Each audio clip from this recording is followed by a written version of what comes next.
Welcome to another episode of Whitetail Rendezvous, coming to you 6 days a week as we interview whitetail experts and hear their traditions and personal stories of the hunt. Learn more about the latest gear, discover proven tips, and the latest strategies so you can make your next hunt a success. Now here's your host, Bruce Hutchin. Hey folks, this is another episode with Bruce Hutchin, and I'm heading out to Iowa with Todd Pringnitz. And Todd is the CEO of Knuckle Productions, plus a lot of other interesting endeavors that he's involved with in the whitetail industry. Todd, welcome back to the show. And we've been talking in the warm up quite a bit about rattling and noises and luring in big deer. And I'm excited to have you on the show, sir. Well, thank you very, very much, man. This is the time of year that we all wait for. I've been out trimming my tree stands like crazy and getting everything set up. So there's nothing I enjoy talking about more than hunting big whitetails. Folks, we got a special edition, a warm-up that'll be part 2 of this, so you'll have to listen to part 2. But having said that, Todd was talking about sounds and hunting mature deer. And let's just start off with what happened last season and share your success with my listeners. Yeah, I last year I had the banner year of any hunter could ever imagine. I was fortunate to kill 3 different 7-year-old whitetails, including about a 160 class 8-pointer, about a 190 class big typical 11. I guess it's a 10 typical frame with a kicker, but the biggest free range typical animal I've ever seen, just absolute monster. And then late in the year, I end up killing a big 6-pointer. He's been a management buck on my farm, but the trickiest animal I've ever hunted. But basically, my goal is to always kill.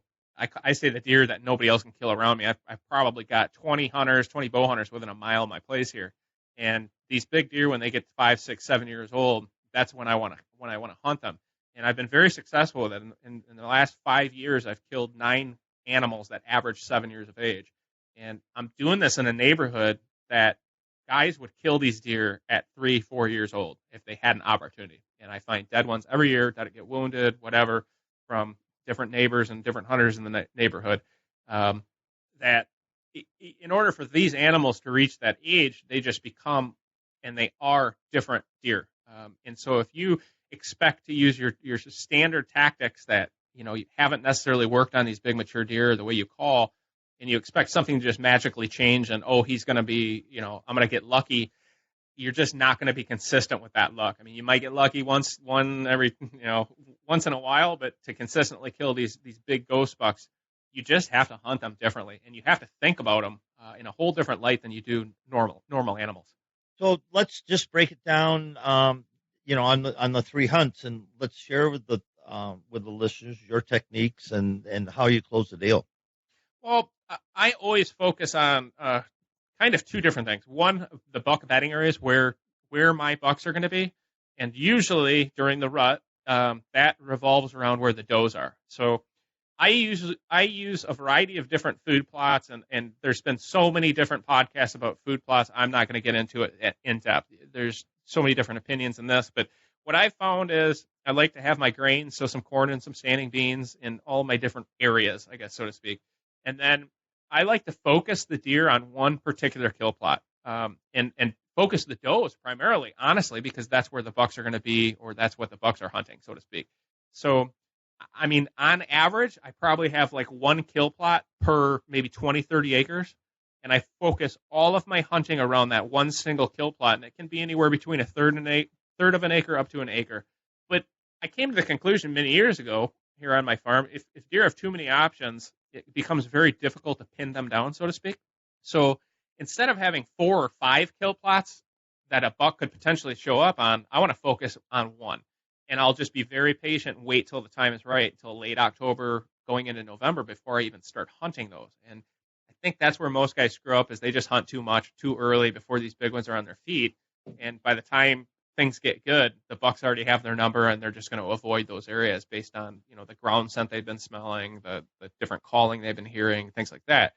But my first hunt of the year, my first kill of the year was a big buck I call Donnie Brasco. It was a giant 8-pointer, and I was actually set up in a kill plot adjacent right to a doe bedding area, and where bucks generally bed. And I'd killed one 2 or 3 years ago out of the same bedding area, just on an opposite side, coming out in the evening. And this was in a morning hunt, so he was swinging back through, or I believe. So I was sitting in my blind. I'd called several times, seen some different bucks throughout the morning, and I was just about ready to leave. So I have this tree thrasher call that I invented, and I decided, before I get out of here, I just want to make sure there's not something standing or bedded, really close by that I just don't see before I leave. And so I gave one last thrashing session, making some noise and some ruckus, and then I let one grunt out and kind of got bored, waited 5 minutes, maybe 10 minutes, and all of a sudden, boom, here he is. And that's my calling techniques revolve around teasing animals and aggravating them so that they come in a period of time. They don't come bombarding in, so to speak, right at the time you call, because in the past, and anybody who's rattled enough knows, you rattle, a whitetail comes in, they are usually coming in either downwind, or they'll come in and hold up at 80 to 100 yards, 50 to 80 yards. And with a bow hunter, you got to get them close. So I don't want an animal to come bum rushing in and stop and look and say, all right, where was that animal, or where's that fight? That doesn't work. They usually know something's not right, and they're not going to close that distance. So I want to tease them and get them in several minutes after I've actually called, because then they don't know exactly where you are. They're just disoriented, and that makes them vulnerable. It's just that simple. So he ended up coming right in. I shot him at 30 yards, and he was just a beaut. And then after that, it took a lot of pressure off, so I was able to really focus on 2 different bucks. One was called DL, which was kind of a non-typical giant, and then another big 190 class typical that was called Walter Payton. And I hunted them throughout the year, played cat and mouse, and on November 15th, which is my favorite day of hunting, I was snuck into a doe bedding area. I was only 8 feet off the ground, and I killed them at about 10 yards, all self-filming in the middle of the day at like 1 o'clock in the afternoon. And it's exactly where I would have expected to kill one of my shooters, because no human being has ever tried hunting there because it's so thick. It's super thick cedars. I can only get 8 feet off the ground because the trees are just not that big, and it's so thick, the higher you get, the more trimming you got. And so I just had a couple small holes, but they just are vulnerable in those spots. They just don't expect any pressure or any human pressure. And those are the spots you can catch them. But, of course, right in the middle of the day, and that's when, man, these big bucks, they know when guys are out in the woods. They've been listening to you all these years, They've been watching you come and go, and you always leave at last light and in the middle, at mid-morning, and you always be back in your stand, a couple hours before dark. So they figured out when to move around comfortably and safely. And so you just got to change your system to match the bucks, not based on, what you want to do or what you think you should do. Now, how many acres are you hunting now? I own 63 acres, and then I lease a couple of additional farms, but all total about 400 acres is what I hunt. But I'm usually focused in on a 50 or 60 acre section, just based on, what buck I'm hunting. And then I'll just be very, very patient on when I go in and hunt those animals. But once I know where an animal's at and a buck that I'm after, I'd rather be aggressive and go into those sensitive areas and do some run and gun hunting if I don't have stands in there, and just be on the move trying to close the distance, get it close as I can to where they're bedding. I'd rather take chances at blowing them out and spooking them than not going in after him, because if he's made it to that age, he's not going to come out in the open. I mean, it's just, he would have already died, so to speak. So you really just have to start doing things that you've never done before in order to kill these bucks. And I still have to do that year after year after year and get very, very creative in my process of doing it. But I'll say this much. I don't think I've ever killed a buck, more than one buck, out of the same setup. Huh, interesting. And I know a lot of guys have stands. They've been hunting year after year, killing big buck after big buck, and that's fine. But if you're not killing those ghost bucks that you might only get on nighttime trail camera pictures, the ones that you just never seem to see, usually they're there. If you're getting pictures of them, they're there. They're just not moving around in the areas you're hunting during daylight. And if you're calling and they're not coming in your calling, then you need to reevaluate the way you're calling, because it's just natural evolution. Everything you do in the field, they will inherit and they will absorb, and sometimes that's good and sometimes that's bad. But the hard part with calling is, we're all hunting in areas where we got a lot of hunting pressure. Most of us do, with other guys who are hunting around. So you're not just dealing with what you've been doing in the woods or your negative impact calling. you're dealing with what everybody else is doing. And that's what I've come to the conclusion, less experienced hunters generally call more because they think that that's why the successful guys are killing big deer. Oh, they must be calling them in like they do on TV. And that's just not the case. So you really have to kind of step over the line and just say, all right, I'm willing to try something new. And that's usually when something happens. Hey, you just killed 3 bucks, so I'm assuming one with your bow, one with muzzleloader or shotgun. How does that work? We actually get 2. I get 3 bow tags here in Iowa, I'm only a bow hunter generally. My late muzzleloader season kill was with a gun. It was the first buck I've ever killed with a gun out of dozens. But it was a buck that I wanted to get rid of on my farm, so I was willing to do whatever it took, and I finally got a crack at him. But my first 2 were with a bow, and the last one was muzzleloader. I self-film all my hunts, and so all of these will be featured on our White Knuckle Productions web show. And in fact, we just launched the Walter Payton episode last week, and it's blown up. That's great. Tens of thousands of views, and people dig it. It's the craziest reaction you will ever see from a hunter in the field, and it's probably one of the best whitetail stories ever told. And so how do they find that? You can go to our White Knuckle Productions Facebook page. It's probably the easiest, or we have a YouTube channel as well. But we're on YouTube, Carbon TV, our own Facebook pages, and then we also host them on our website as well.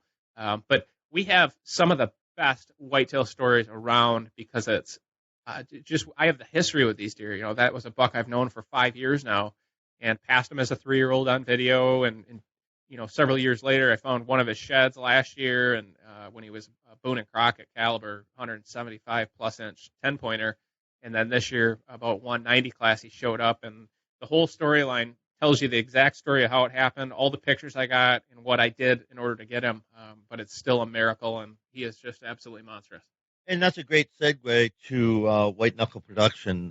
Todd's been in various businesses involved in the outdoors, and 12 years ago he started White Knuckle Production on a DVD. He and some friends, and they filmed their hunts and put it out there like a lot of people. But White Knuckle Productions is a little bit different. Todd, let's jump into White Knuckle Productions. Yeah, we started out kind of. I honestly started the company because I couldn't relate to any of the outdoor television that I was watching.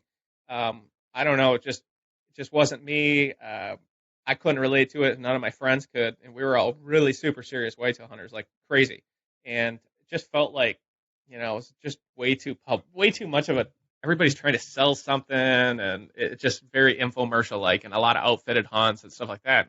That just wasn't us. So wanted to do something more relatable and just tell our story in a realistic way, and just share both the positive and the negatives, because at the time, basically DVDs were judged by how many kills were on there, and there was like a 30-second intro, the buck comes out, the guy shoots it, goes to recovery, do their outfitter plug, on to the next story. And there was no background in how they actually got that hunt done. So we started showing everything from shed hunting to the summer scouting, tree stand trimming, why we're hunting, where we're hunting. We showed, I think we were one of the first companies that showed a buck getting wounded and not recovered, which was a buck I killed or shot in Illinois. We just do a realistic approach, and we don't reshoot anything. Everything is 100% as it happens. We've never reshot a single segment for anything we've ever done, and it's just different. We tell the stories of some serious whitetail hunters, but it's also excellent footage, excellent editing. The production quality is fantastic. And it's not like your mom and pop show. It looks very professional, and we're crazy about it. But we just started a podcast a few years ago as well. It's become, as you know, podcasts have become incredibly popular. And for me, I like it because it gives you an opportunity to dive in deeper into some of the tactics and strategies. And that's really my passion is hunting and killing big whitetails and helping other guys do the same thing. There's not a better feeling in the world than having somebody tell you that, hey, you helped me kill this buck because I followed your instructions or your crazy tactics, and it worked, And so that's kind of my new company, Tree Thrasher. That's where that came from, was basically just my own necessity. I felt the need and needed a different type of call to fit into my calling strategies and systems for these big old deer. And so I started the Tree Thrasher company that just this year. We're just selling them now on treethrasher.com. And it's different. I'm not going to go into a big sales plug, but if you just watch our videos, you'll kind of see where we're coming from. Well, let's talk about that because, yes, you will hear about that in the part 2, but let's share that right now about finding your voice in the woods. That's kind of how I call it because deer know what deer sound like, and sometimes, unfortunately, hunters, we don't sound like deer. No, and that's the biggest thing. It's just the realism with grunt calls and rattling antlers and can calls and all the other different products out there. It just doesn't sound realistic without the other noises that are associated with a real live animal. So, if you're hunting in areas that have zero hunting pressure and they don't know, they haven't been called at by other hunters, then a variety of calls, including rattling, works really well. I've rattled in big mature bucks and called them in a variety of different ways. But where I'm hunting now, and I would guess most of the audience and most everybody, you deal with other hunters and you deal with their mistakes they make in the woods and the calling mistakes they make. And most people just overcall. So I just changed my strategy to first not sound like a hunter, and the second sound more as realistic as I could. But I didn't have a tool that allowed me to make the sounds bucks make when they're trying to send a signal to other animals in the area that they're there and that they're rowdy. And it kind of came from, I was hunting 2 different big bucks over the years, a couple different big bucks. And I was hunting outside their bedding areas and literally heard them before I saw them, and several different hunts where I could hear an animal in there making an absolute ruckus. And I mean, an intentional thrashing trees, breaking branches, trying to be as loud as they could. And I just, over the years, kind of put 2 and 2 together. Like, that's a form of communication they're sending out to all the deer in the area to let them know that they're there. That's their territory.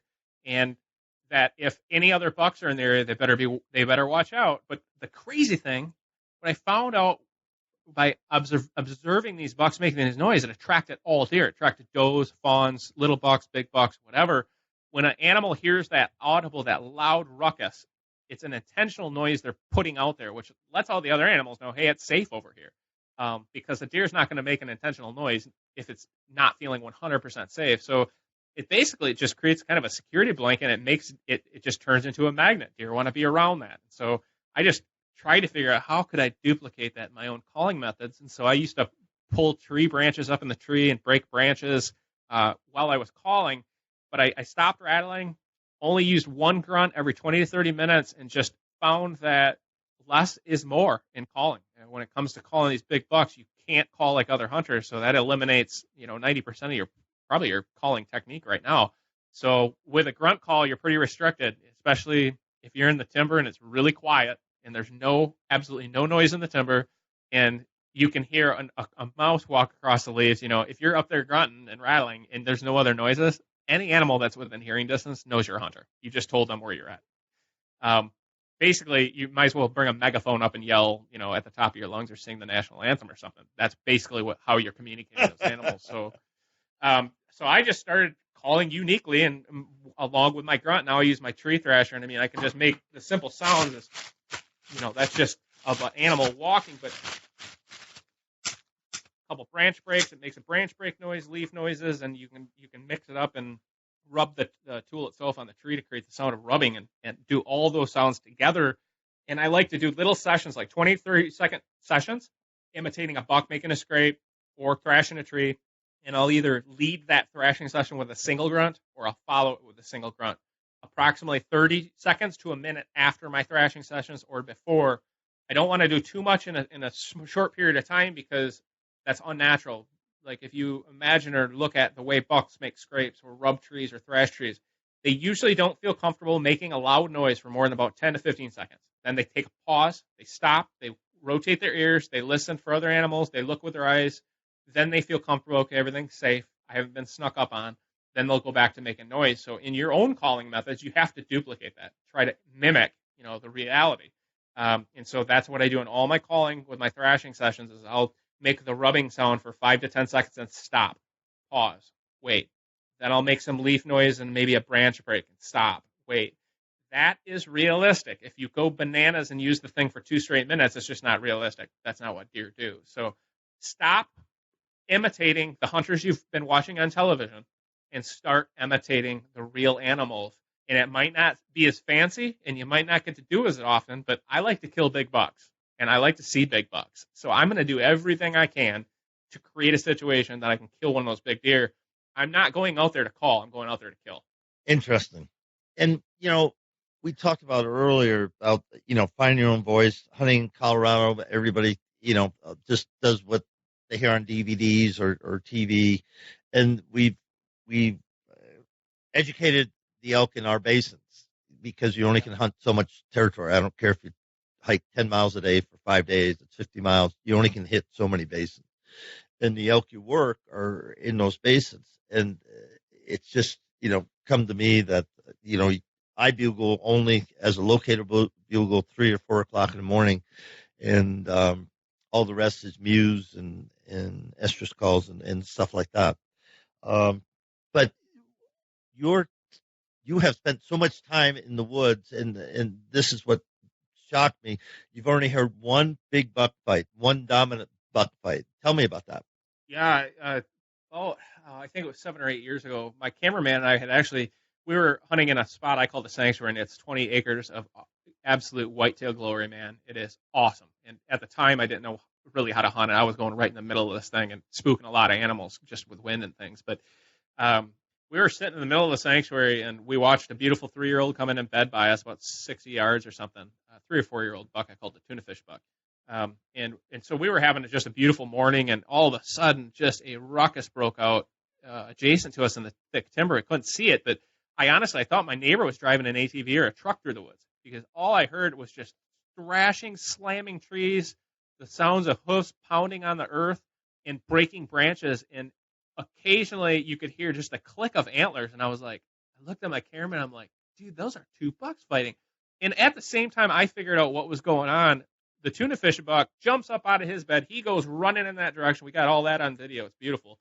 And deer came literally running from all directions. I'd never seen anything like it. Little bucks, does, fawns. From all directions, they were heading towards that fight. But there is no way, if you could create that sound up in a tree, right, you could call in some mega bucks. And I know guys who they call that they team up and have one guy on the ground with rattling antlers just smashing the ground and rattling, and the other hunters above them in a tree. Those are things we've all been doing as hunters, trying to duplicate those sounds. And until, the tree thrasher came out, there's really not a way to duplicate a lot of that noise. But that's where with rattling, I think it's very, very rare to hear those fights. So as soon as you rattle up in a tree stand or out of a ground blind, every animal within hearing distance immediately throws up a red flag and says, okay, unless I hear the other sounds, there ain't no way it's a real fight. That's basically instinctually, embedded in their brains. So I honestly think, Bruce, if most whitetail hunters would just leave their antlers at home, they'd probably see a lot more deer. But, the one thing I want to mention, and this is not a dig on the hunting industry or anybody who hunts in the hunting industry, because, do your own thing, whatever. But, a lot of the hunts we watch on television are outfitted hunts. So these guys are going into a place, somebody else's property, and they have 5 days.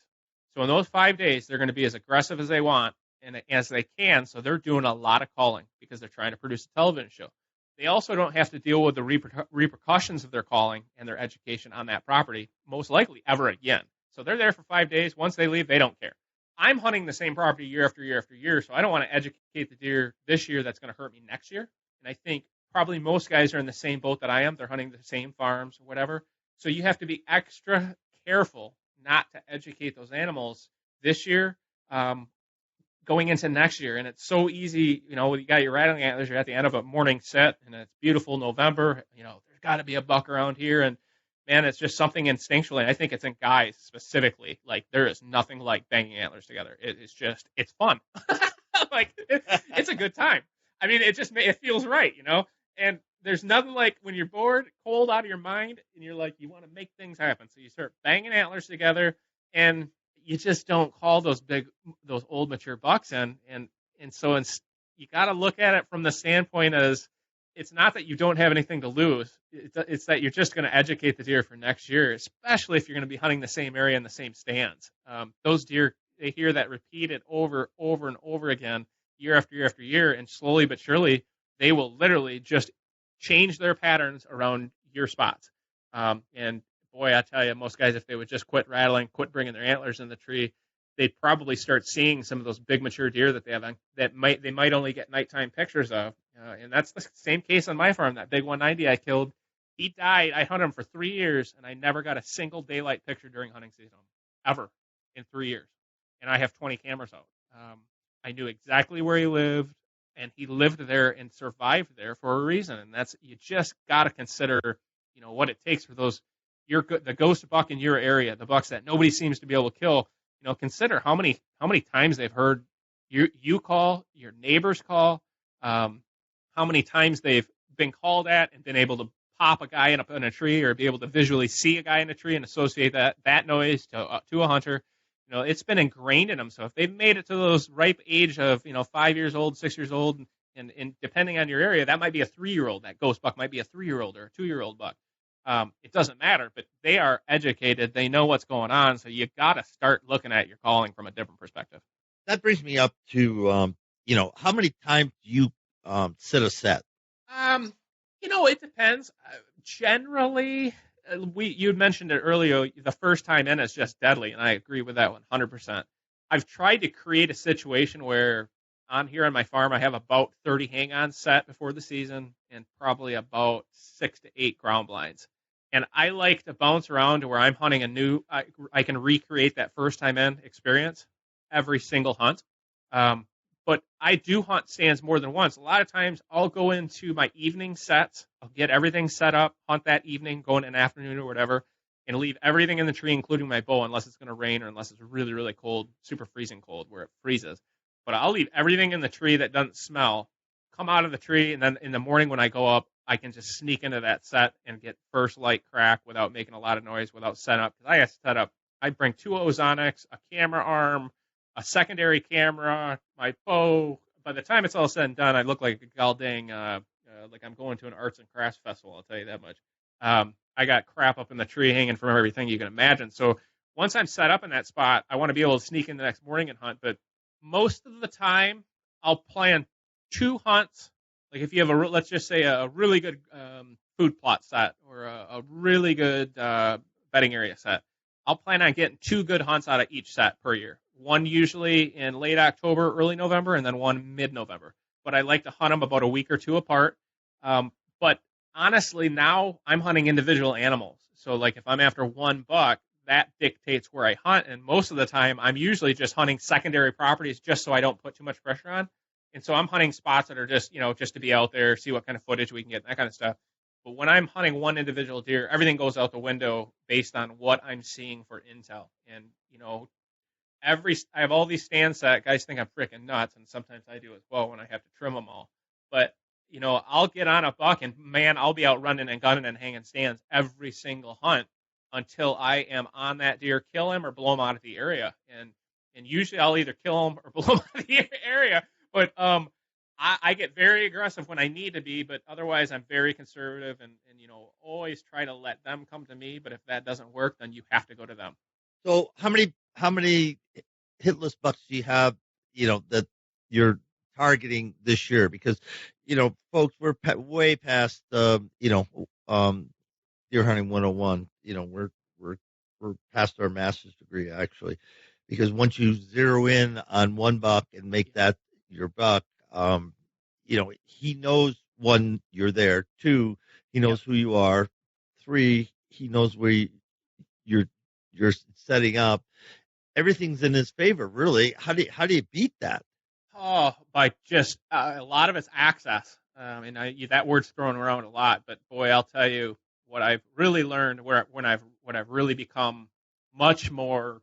I would never say an expert, because the deer are the experts. They school me every year. Some of them do, no matter what. But I've really become more perceptive to how I've been coming and going out of my spots, figuring out where big bucks bed and why they bed there. And here's what I've learned specifically the last 3 years hunting these big individual bucks. Usually the big dominant bucks are going to be living among the highest concentration of does in a doe bedding area where most of the does are at, so that they have more deer to breed with traveling the least amount, basically. So the big dominant bucks I'm hunting, they rule the roost. They're big, 300 pounders, big racks on their heads. When they're in an area, they'll kick the crap out of anything in there. So those bucks move into a territory, they almost set up shop. And if you can imagine, it's kind of like a guy going to his favorite bar. And if all of a sudden another guy shows up and starts talking to his girlfriend, a ruckus ensues. And it's the same thing. These bucks, this is their home. This is where they're going to breed. They only have one time of year to breed these does. So just like us, we only have one time a year to kill them. They've got a period of time, and they have to make it work. So when they move into those core areas, it takes quite a bit to really drive them completely out. I mean, I've been in the bedding areas at the base of my tree, and that buck busts me just about to climb up. And when they snort, I can almost tell the difference. Like, son of a buck, that's him. The frustration in their snorts, you can hear it because they're like, God dang it, get out of here. This is my spot. You're ruining the mojo I got going in here. You're ruining their game plan, which is to breed the does. So you blow him out once, he's going to be right back in there because he's there to breed the does. He'll set up differently, and he'll probably be set up looking in the direction that he busted you the first time. But what I've noticed, Bruce, is where these bucks are bedded during the rut is usually in an elevated position, adjacent to thick cover, but they're actually bedded in relatively open areas because they want to be able to see not only the humans and the predators coming and going, but they also want to be able to see the does coming and going, get up out of their bed, be able to go scent check a doe, and go lay right back down, all in the security of their bedding area. But it's usually a little bit more open than you would expect as far as timber-wise. Like, you can see a distance. And now what I've really come to the realization is, around by me, there's a lot of farm roads, access roads to get into these farms, because with this farm country, when the crops are standing and anywhere else, I mean, you got logging roads, you got your access trails. The spots where most humans use, it turns out a lot of deer use them too. The does are using those main trails, walking up and down the roads, 2 tracks, your cleared paths, your farm roads, whatever. Well, it turns out bucks are bedded a lot above a lot of those, even if there's a lot of human activity, because they can monitor the hunters and the deer in one spot. And if they can see you coming, that's half the battle. So, I mean, you got to start thinking about it like you are a sniper and you are there trying to kill the enemy. And if you make a mistake, you die. The spots that you would position yourself in to hunt humans it's very similar to whitetails. That's great. No, I just saw a visual picture of the farm I hunt and how I get in, how I get out to one stand, and then he's sitting above me, and the big bucks, not the smaller bucks, but the one I'm hunting, he knows exactly when I crawl on my stand. There's no question about it because he's above me. And as a sniper, where do I want to be? I want to be above him. So what I have started to do is, okay, so they've got you patterned essentially, and maybe it's not even just you, it's your neighbors and all the other deer. I mean, does have been using maybe that little farm road or whatever forever, but you can use that against them because now okay, this is what I've been doing. So now I've been trying to think from the how do I get in the back door, so to speak. So a lot of my best stands now, I have actually 2 or 3 different access points where I can come in from a variety of different directions based on whether it's an evening hunt or a morning hunt, but then also to be able to adapt throughout the season so that, like, I'm going to give you one example. This buck, Katie's buck, is a big 7-year-old that we've been trying to kill since he was 3 because he was only a 6-pointer. So we were just trying to get him off the farm so he wasn't breeding and reproducing. And we tried to kill that sucker, and I could never figure him out. Every single time I get pictures of him during the daylight in a spot, be like, oh my God, this is the night, we're going to go and kill him. Go and hunt that food plot, and he wouldn't show. And over the years, it just came to the conclusion, like, that joker is bedded right behind my house, right behind my neighbor's house, within 100 yards, and he's watching us come and go across this dike, this farm road that we walk up to get to one of our fields, and there's a dam there adjacent to a pond. It's the only real easy spot to access.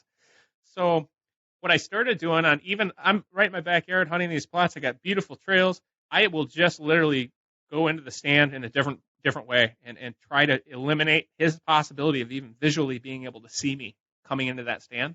And if you're hunting an individual deer, sometimes that means you're literally going to have to blow deer out of certain areas to get into that spot from the back door. But again, if my goal is to kill that one buck, I don't care about any other animal. I only care about that one buck and not blowing him out.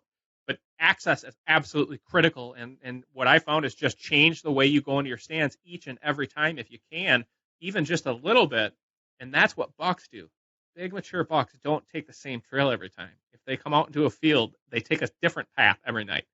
They are always doing something a little bit different, and that's how they've survived. If they did the same thing over and over again, they would have died as a 3-year-old or a 4-year-old. So to make it to 5 or 6, they're already that weird animal. But a lot of the time they're just random. So you just have to duplicate that same randomness in your own hunting, especially if you're hunting the same farm over and over again. And trust me, I live on my farm. I'm out there almost every day doing something for 10 years now. If I can find a different way of approaching and doing things, so can you. You just got to be creative. Yeah, I'm just playing the video of, the different farm roads and we've had it timbered and blah blah blah. We've got we got a lot of access points, and I'm thinking, to get to the same stand, because I know where he is, I know where he's bedding, but I have to come down from above him because he's watching me come into that stand every single time that I hunt it. And the hardest part, I think, for me is, or when I had my light bulb moment, is I also have some really good friends who hunt around here and who are just as nutty. So we always compare ideas. Sure. And I'm always willing to learn. Like I've always been a sponge with everything I do. Knowledge is power. And the hard part for most whitetail hunters is where you believe these big mature bucks must be living is in the deepest spots to get to, the toughest spots to get to, the thickest territory, kind of a programmed into us. Well, to kill that big buck, I'm going to have to walk twice as far, work twice as hard. Well, if that's where you've been hunting and that's where everybody else is hunting, that buck's not going to be there. He's going to be in the spot he's never been hunted. And so years ago, 5-6 years ago, when I started coming to these realizations, if my season by about November 8th to the 10th, if I wasn't seeing the bucks I was after, I would literally I'd take a step back and say, where have I not hunted yet this year where I've seen the most does? And that's the next place I want to be. And that's when I start hunting does, because that's where the bucks are going to be. But you just got to find those strange pockets of areas where they've not been hunted. And I'll tell you, that's when it's tough, because most of the time there's not good trees there. Most of the time you can't get into those spots because of access. Most of the time it's just impossible. But that's where I'm very, very aggressive, where I'll hunt 6 feet off the ground, 8 feet off the ground, if that's what it takes. I'll do whatever it takes to be in those spots. And there's no such thing as too crazy. I'll tell you, the craziest spots I've ever hunted, the spots where you're like, you look around, I got to be freaking, nuts to be sitting up here. That's where you're going to kill them. And anecdotally on that, on Eddie's farm, I've been hunting that farm since Eddie and Lester's farm, and been hunting that since 1966. And the biggest buck, we've taken 2 booners off it. One Eddie took off, and it was out of his junkyard. Basically, it was a ravine where he threw things, dishwashers and washers and dryers and parts and old equipment. And it was just at the head of that, he's in his tractor, going to go spread some manure. He looks down and sees some tines. He goes, holy fright. So he just slowly, eases off the clutch and goes around the corner. And he was rifle hunting. So he gets out of the tractor, comes back behind the manure, just stands up, looks up, and he just said, I yelled buck. The buck threw his head up and he shot him. There you go. Right in the bed. I mean, and this is the place he goes by, 10 times a day. And that's where I've really started to focus on now. Unbelievable. I mean, finding those spots. You're talking it's just that I had a ravine that they filled in over the years to keep it from, washing away. And the buck was just in the junkyard. Yep. Literally. Hey, here's another great tip, and it's something kind of goes against from what maybe you would imagine, but a lot of times we really focus on sign, okay, big buck rubs, scrapes, and all that stuff. And granted, dude, when you get into your stand and there's 500 shredded trees around, obviously you're in the right spot. That's a killer spot, whatever. But sometimes that's not always the case. Sometimes where I've killed the big ones, there haven't been very many deer at all, because some bucks, I believe, just don't. As they get older, especially think about an old lab, an old dog, or your grandpa. They don't want to be around a bunch of young kids yelling and screaming and making noise. Scares them, keeps them alert, and they just want to be kind of their seclusion. They're more of a secluded type animal, or they live a life of seclusion the whole year, except for usually during the rut. They'll move into different areas. So don't necessarily hunt only based on the rubs and scrapes and stuff you're finding. a lot of times I will just follow my gut on this is a spot I think no one's hunted before. And especially if you've been hunting for, if you're mid-season or you've been hunting on a farm, for throughout the season a little bit, you've got to maybe break away from that sign, because obviously if you've hunted it more than once and you didn't see him there, he probably has your number as ground scented. He smelled your ground scent as you've come and gone. And sometimes you gotta kind of hunt the spots, even if the sign isn't there, even if there's not a lot of deer there. Those are spots I'll kill big bucks as well, big mature ones. They're usually not taking the trails that everything else takes. They're taking weird paths through different areas, the same areas, but they're always doing something different. So a lot of times you're forced to get off from the main trails, the main areas where most of the deer are, because that's just not where those big ones are going to walk through. Most likely it's downwind of it, if they can be, or elevated above it where they can watch below them. And I think visually, we put a lot of emphasis on their nose and their scent, but their vision is a huge factor in their ability to survive as well. And you just got to consider it from their standpoint. When you're laying in bed at night, we all have covers on, and even if it's really warm, there's something about the comfort of even having a sheet over your body or whatever when you're asleep. I don't know what it is. It's just human nature. But deer are the same way. If you lived out in that woods every day of your life and you were laying down there, you're going to pick the spots where you can relax, where you can take a nap, and where you can get a little bit of sleep. It's all about stress. They don't want to be around that stress. So they're going to be better in those spots where they feel comfortable, where they feel relaxed, where they can take a nap. So you got to consider all the factors, and they got to have the scent in their favor. They've got to have a visual advantage, and usually it's the height elevation advantage, where they can see a distance. And if it's not that situation, other deer like to be in really thick cover where they can just hear something coming from a mile away. And so there's a bunch of different varieties. Certain bucks like certain other areas, but that's the way you got to look at it. And just imagine, if you haven't killed the buck you're after, that is around on your farmland, then stop doing what you're doing and start changing it up, and that will put the odds in your favor. I hope you're listening and taking notes. I sure am, and it's amazing when you talk to people that are got their PhD and getting busted and getting beat by deer. Todd shared, folks, that he doesn't win all the time. He's hunted one deer. Walter Payton, how many years did you hunt him? Oh, 5 years. And here's a great story about Walter Payton. Between trail cameras are another huge source of information, but not just for getting pictures.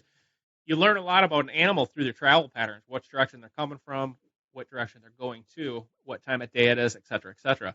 So I was in hunting Walter Payton on the 31st of October, Halloween night, and he came in on a field edge about 100 yards away, and I put my binocs on him, and I looked at him, and I instantly thought, we have a goofy 3-year-old running around our property that has like a third main beam. And I looked, and he was standing against corn, dry corn, brown corn, so I couldn't see his rack. He's 190-inch typical, so you'd think you'd see it. I looked, and that's that 3-year-old. So I just threw one grunt at him I should have just let him go, knowing if I would have known it was him, I would have let him make his first move. But I threw a grunt at him. He turned. He came right to the bottom of this ravine, but it was so thick I still couldn't see him. He came to that ravine. He stopped, and he looked, and he listened. He couldn't see that buck up there, so he knew something doesn't seem right. So he turned and started moving away, and as soon as I saw him, like, oh, my God, it's Walter Payton. I mean, just a monster. I got some footage of him. It's all in our video. And so that night, I have pictures of him. After that hunt, I never saw him. He boogied out of there. He knew something wasn't right. And that night on my trail camera, I have a trail camera on an adjacent scrape where I always got pictures of him. It's just a big community scrape. It's the spot. And I have pictures of him coming up to that scrape, looking at my trail camera in the tree, freaking out a little bit, coming back, looking at it, walking out into the kill plot, catching my ground scent, and I have pictures of him following my ground scent into the tree right to my tree. From after that night, he disappeared for 13 days, never came back. And yet you killed them last year. Is that correct? He had my number in that spot, and I knew, and the way I hunted him, I hunted the heck out of him in that spot so that I would drive him out to a different area, and I ended up killing him in a different area. But with Walter, I had to use a technique I've never used before, which is being extremely creative. I knew where that deer was living and calling home, and it was on an adjacent piece of property that I could not have access to. But I'm friends with the farm. He's a farmer.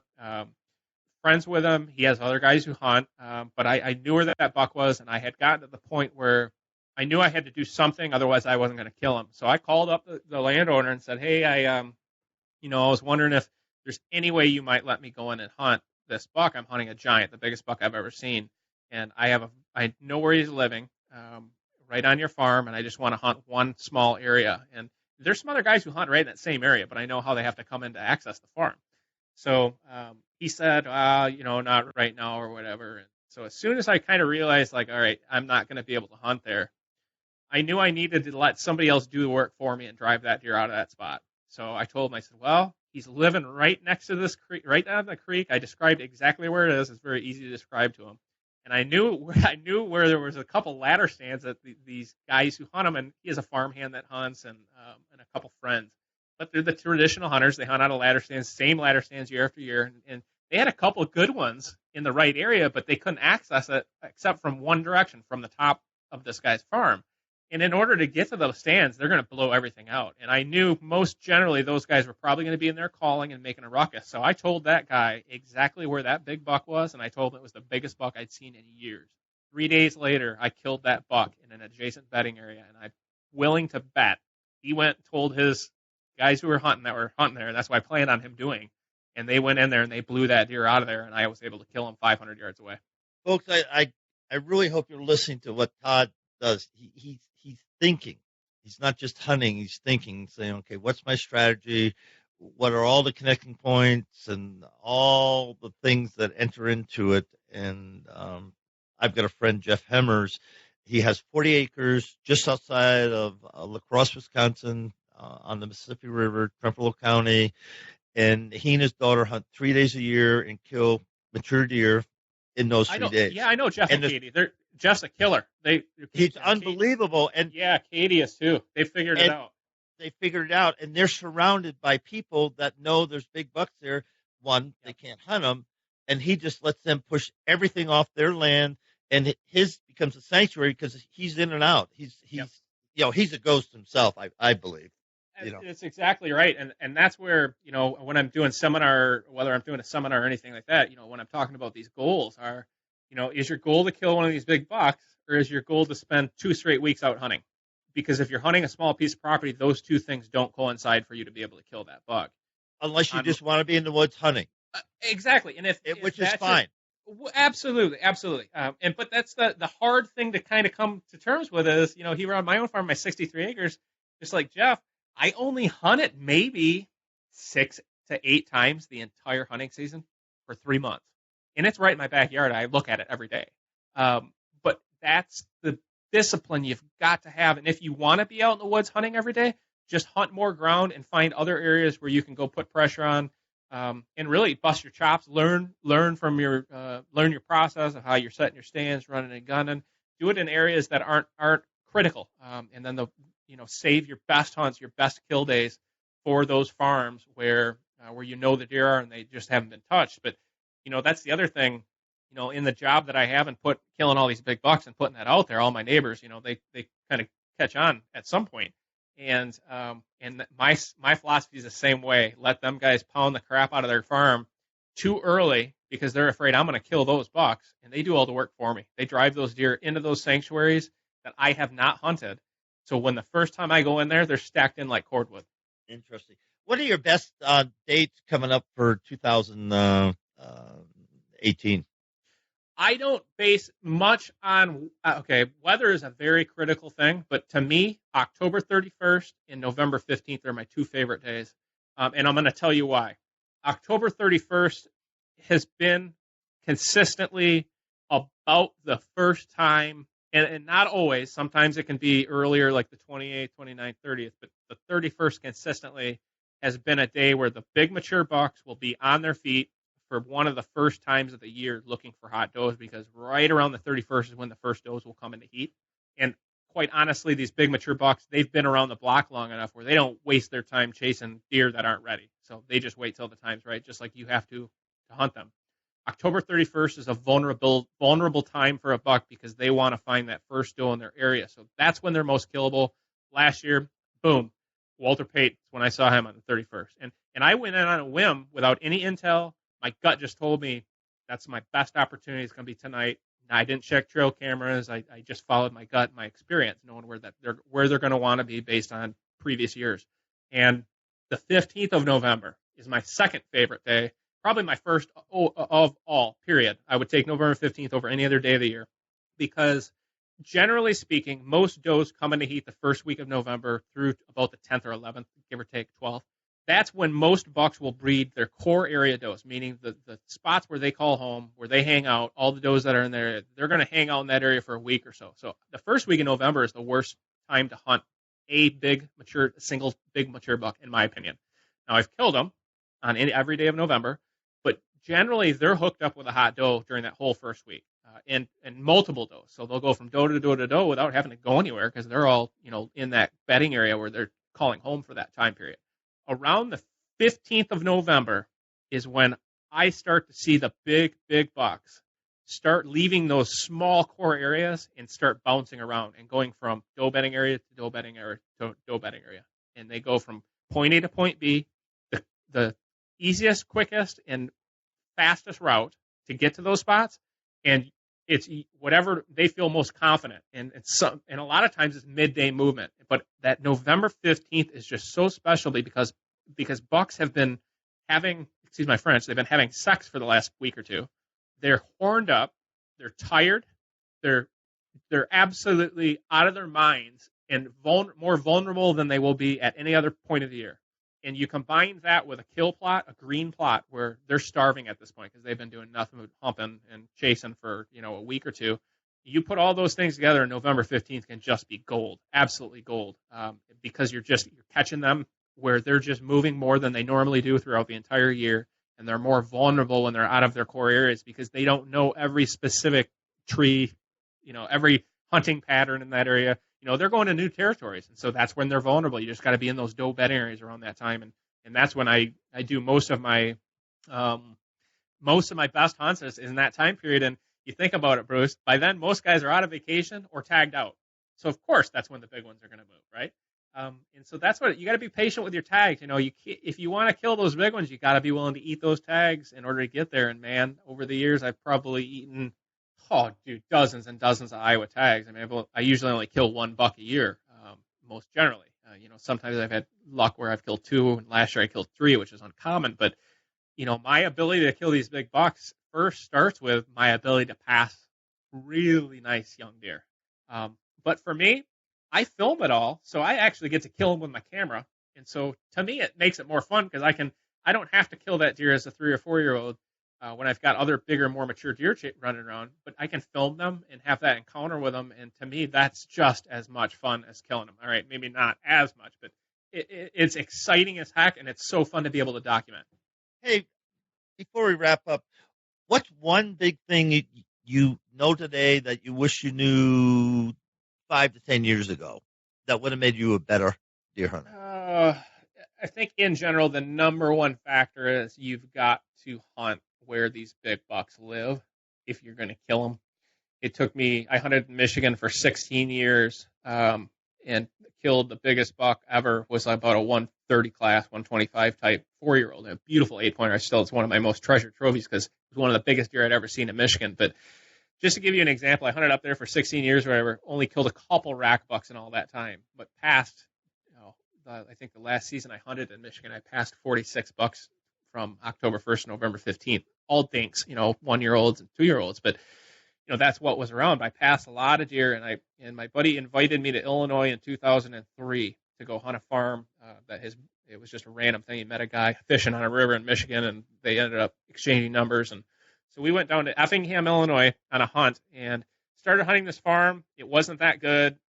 I had actually found a pretty decent spot within a day or two. I had every other guy that was with me, 3 other dudes within 100 yards of my stand. It was just like, are you kidding me? I'm dealing with the same stuff everybody else deals with. So we were randomly on our way to the store. It rained one morning and we didn't go out. And so we were on our way to the grocery store, and we were driving just across country in Illinois and looked on this field edge, and there was a big buck working a scrape a couple hundred yards off the road. oh my God. I mean, and for Michigan boys, this was a big deer. We were like, holy cow, it was a 130-inch typical, or 130-inch 8-pointer or something like that. So we go into town, and the whole time it's eating at me. I'm just like, I did not drive, 7-8 hours down to Illinois, spend all this money to sit and not have an opportunity or not try to make something happen. So it drove me nuts. And so I told my buddy, I'm like, we're going to stop and talk to whoever lives at that house on our way back. So talk to this lady, and she actually was an anti-hunter, which said, it's not up to me. I don't own the property. It's this gentleman, and he lives in an adjacent town. And so she gives me directions. Like, yeah, you got to take a left over here. You got to go down about 8 miles, take a right. She's giving me these directions. And when you get to the town, look for the big silos, the corn silos. And behind there's 2 houses. You got to go to this one. So by the time we even got to this guy's house, I didn't even know if I was in the right spot. But I went, my buddy who was with me is older than me, and he was too chicken to go talk to the guy. So I, against all instincts and, heart pounding and adrenaline pumping, I went and knocked on this dude's door, and the guy turned out to just be the nicest guy in the world. And so I told him, hey, we're from Michigan, and we're down here just till the end of the week, and just saw a nice buck on your farm over there, and didn't know if we could hunt. He said, well, I got a father and son that hunt there. And he said, well, how long are you guys going to be in town? I said, just till Friday or whatever. And he said, well, I tell you what, he said, just don't hunt either stands, but you can hunt there until Friday. So we went there that night, did a quick scout, hung a stand. I shot a 130-inch 8-pointer that we saw working that field edge that next morning. My buddy shot its twin brother the following night about 100 yards away, and it was just like, my God, if you want something, you just have to go get it. Well said. And to this day, it's still one of the it was the pivotal part in my hunting career when I realized, in order to kill these bucks, it doesn't necessarily mean, to kill these bucks, you've got to be on the right farm. So what do I have to do to get on the right farm? And that's when I just totally went completely crazy in my world of whitetails and ended up moving to Iowa 13 years ago now, I think, for that reason, just to relocate where I could, put myself in the bedroom of these big bucks. And that's half the battle. Yeah, it's in my belief, it's 80% of the battle, because elk, once you get into elk, I'm going to be careful how I say it. I'm going to say it. They're relatively easy to hunt if you get into them right. Amen. But they only live in 10% of 10,000 acres at any one time. And you have to get there where they haven't been pressured. So you got all these odds stacking up. And I think Colorado archery runs about 17% success ratio. So, figure it out, folks. But it's no different than the first time I came out to Colorado and hunted elk. We got into elk. I had one shot. I missed. But I learned, a lot about whitetail hunting by elk hunting. Because they're very similar animals. Bulls, they need cows. Bucks need those. Yeah, they don't herd them up, but there is vocalization. There's so many similarities. And, the thing is, somebody like you that's dedicated their life to being, a whitetail hunter, it's just incredible the knowledge that you have and that you're willing to share. And then people, tell people again how to get to White Knuckle Productions. Yeah, we have everything generally is run through our Facebook page, White Knuckle Productions on Facebook. You can also go to I have a personal page, a professional page called Todd Pringnitz. I've been maxed out on Facebook friends for a long time, so that's where you can follow me personally. And then with the Tree Thrasher thing, we've got a Facebook page there, but all three are kind of connected, so we always keep everything updated. But if you want to see a great whitetail story, check out the hunt. It's called Sweetness, and I named this giant whitetail after one of my favorite football heroes growing up, Walter Payton, who was my hero when I was a kid. And this buck is absolutely the most magnificent, majestic animal I'd ever seen in the woods over all these years. And when I killed him, I couldn't believe it. I still can't.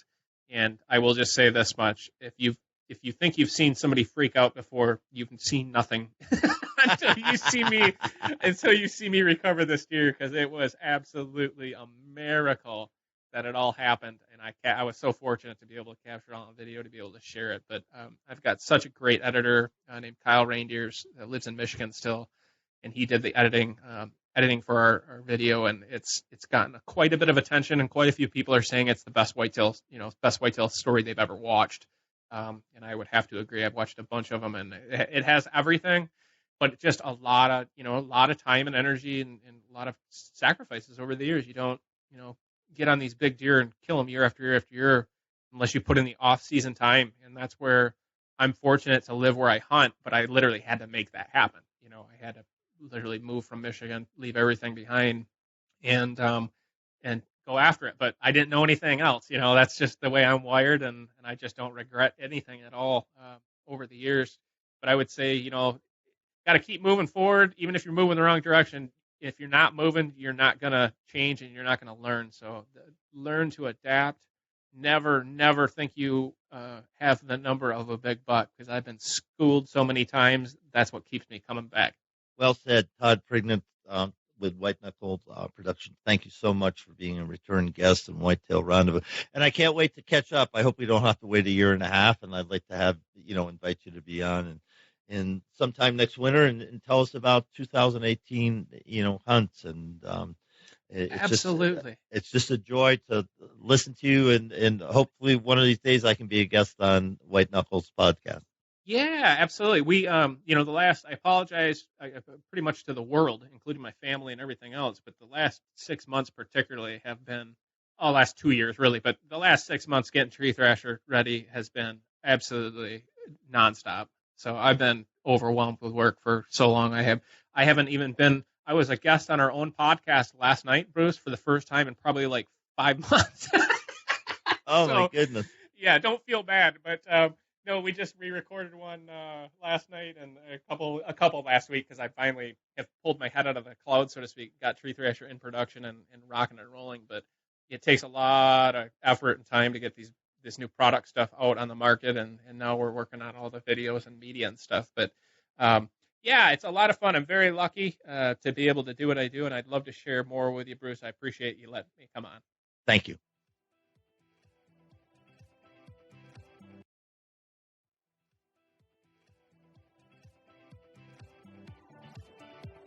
Thanks for joining us. Be sure to tune in tomorrow for another episode of Whitetail Rendezvous, where you can listen and learn from the experts so you can be more successful on your next hunt.